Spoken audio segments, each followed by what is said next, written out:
हाँ जी। आज हम पढ़ेंगे RMS हरियंत का chapter number 3 English verbs and model. इससे पहले वाली वीडियोज़ में हमने पढ़ा था प्रोनाउंस के बारे में, जो कि सेकंड चैप्टर था बुक का, और अब हम पढ़ेंगे थर्ड चैप्टर इंग्लिश का वर्ब एंड मॉडल। ठीक है, तो अब हम कंटिन्यू करते हैं। चलिए समझते हैं वर्ब क्या होता है।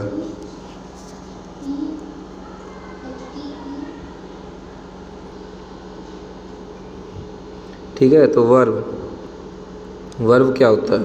A word that refers to an action of a word that refers to an action or state of being is called a verb। मतलब ऐसे शब्द, इंग्लिश ग्रामर में कुछ ऐसे शब्द जो यूज़ किए जाते हों, किसके लिए? किसी काम को दर्शाने के लिए। किसमें? वाक्य में। उसे हम कहते हैं वर्ब। मतलब कुछ ऐसे शब्द जो कि वाक्य में उपयोग में लिए जाते हों काम को दर्शाने के लिए, उसको हम वर्ब कहते हैं। ठीक है, अब हम एग्ज़ाम्पल से समझ लेते हैं। पहला एग्ज़ाम्पल है Mohan runs on the road. तो ये Mohan runs on the road क्या है? एक वाक्य, एक सेंटेंस है इंग्लिश का, जिसमें मोहन क्या हुआ? मोहन नाउन है। ठीक है, और इसके द्वारा काम क्या किया जा रहा है? दौड़ा जा रहा है। मोहन क्या कर रहा है? दौड़ रहा है। तो इसमें वर्ब क्या हुआ? दौड़ना। दौड़ना भी एक क्या है? काम है। ठीक है, वर्ब है। तो Mohan runs on the road, Mohan किस पे दौड़ रहा है? रोड पे। तो यहाँ ऑब्जेक्ट क्या हुआ? जिसके द्वारा काम किया जा रहा है। तो काम मोहन के द्वारा काम किया जा रहा है, सब्जेक्ट है। क्या काम किया जा रहा है? दौड़ा जा रहा है। किस पे दौड़ा जा रहा है? रोड पे। तो रोड क्या हुआ? ऑब्जेक्ट हुआ। ठीक है, तो सब्जेक्ट इसमें मोहन है, वर्ब इसमें रन्स है, और ऑब्जेक्ट इसमें रोड है। चलिए अब हम देखते हैं दूसरा एग्जाम्पल, जिसमें बोला है कविता इज़ हेल्पिंग अस। अब दूसरे एग्जाम्पल में क्या बोल रहे हैं? कविता इज़ हेल्पिंग अस। ठीक है, कविता मदद कर रही है। ठीक है, तो इसमें कविता क्या है? नाउन है, और इसे हम सब्जेक्ट कहेंगे क्योंकि इसके द्वारा मदद की जा रही है। किसके द्वारा की जा रही है? कविता के द्वारा। क्या किया जा रहा है? काम क्या हो रहा है यहाँ पे? कविता मदद कर रही है। तो मदद क्या हुई? मदद क्या हुई? हेल्पिंग। हेल्पिंग मदद क्या हुई? वर्ब हुई। ठीक है, हमारी, अस मतलब हमारी, हमारे साथ कोई और भी है। ठीक है, तो कविता इज़ हेल्पिंग अस। तो अस यहाँ क्या है? ऑब्जेक्ट। हम लोग किसके रूप में हैं? ऑब्जेक्ट के रूप में। तीसरा एग्जाम्पल समझते हैं। He was hungry. He was hungry मतलब वह भूखा था। अब इसमें तुम्हें कैसे पता चला कि वह भूखा है या फिर वह भूखा था? तो इसमें जो वॉज यूज़ हुआ है ना, वॉज क्या है? ऑक्सिलरी वर्ब है, जो बताती हैं कि सेंटेंस पास्ट का होगा, मतलब जो चीज़ गुजर गई उसका होगा, कि प्रेजेंट जो अभी चल रहा है समय उसका होगा, या जो फ्यूचर है उसका होगा। ठीक है, वर्ब ये टेंसेस ये बताते हैं। तो यहाँ लिखा है ही वॉज हंग्री, तो वह भूखा था। तो यहाँ पे काम क्या है? वह भूखा था। तो वर्ब क्या है यहाँ पे? भूखा। ठीक है, आई थिंक समझ में आ गया होगा। वर्ब का काम क्या होता है? किसी चीज़ का काम बताना। सेंटेंस में सब्जेक्ट का काम क्या है? सब्जेक्ट काम क्या कर रहा है? वो चीज़ जो बताते हैं, ऐसे शब्दों को हम वर्ब कहते हैं। ठीक है, अब कितने तरीके के होते हैं वर्ब, ये समझते हैं। वर्ब दो तरीके के माने जाते हैं। एक तो होते हैं प्रिंसिपल वर्ब्स, और दूसरे होते हैं auxiliary verb.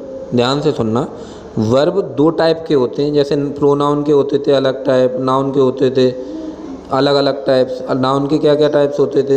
Abstract noun, common noun, collective noun. ठीक है, ये सारे किसके होते थे? ठीक है, तो प्रिंसिपल वर्ब और ऑक्सिलरी वर्ब इसके वर्ब के टाइप हैं। जिस तरीके से common noun, collective noun, abstract noun, noun के टाइप्स होते थे। ठीक है, तो जो प्रिंसिपल वर्ब्स होते हैं वो क्या होते हैं पहले समझेंगे, फिर ऑक्सिलरी वर्ब के बारे में पढ़ेंगे। ऑक्सिलरी वर्ब जो है वो दो टाइप की होती है, लिंकिंग वर्ब और मॉडल। ठीक है, ऑक्सिलरी वर्ब कितने टाइप की होती है? दो टाइप की, लिंकिंग वर्ब और मॉडल। चलिए अब समझते हैं। ठीक है, पहले प्रिंसिपल वर्ब के बारे में समझ लेते हैं। तो प्रिंसिपल वर्ब्स कौन सी होती हैं?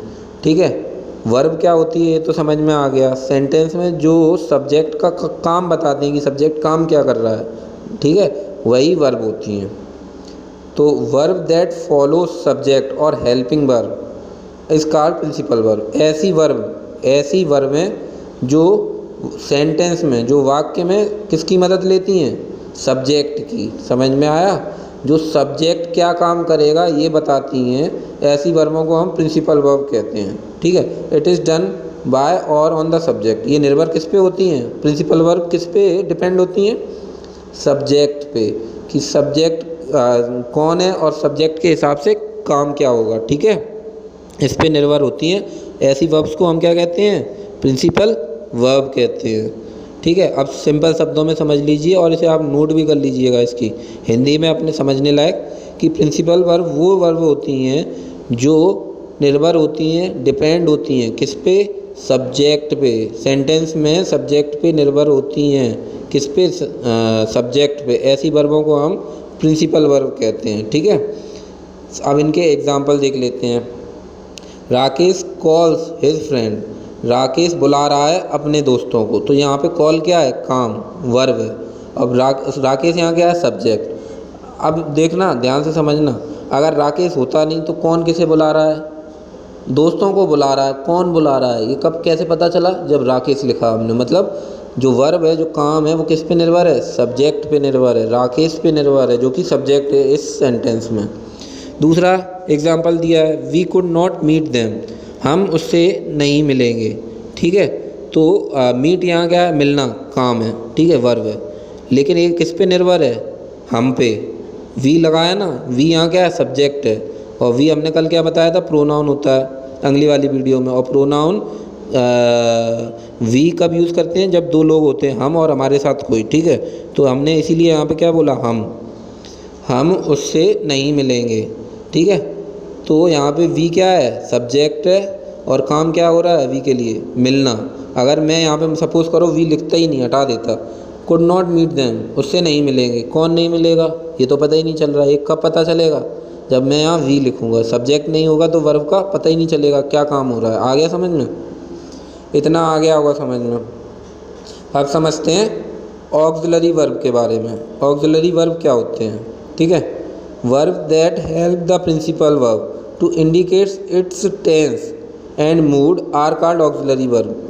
अब ध्यान से समझिएगा, ऑक्सिलरी वर्ब का काम क्या होता है। ऑक्सिलरी वर्ब हम तब यूज़ करते हैं जब टेंस का पता लगाना हो। जो आपने वाक्य बोला है वो प्रेजेंट टेंस का है, पास्ट टेंस का है, या फ्यूचर टेंस का है।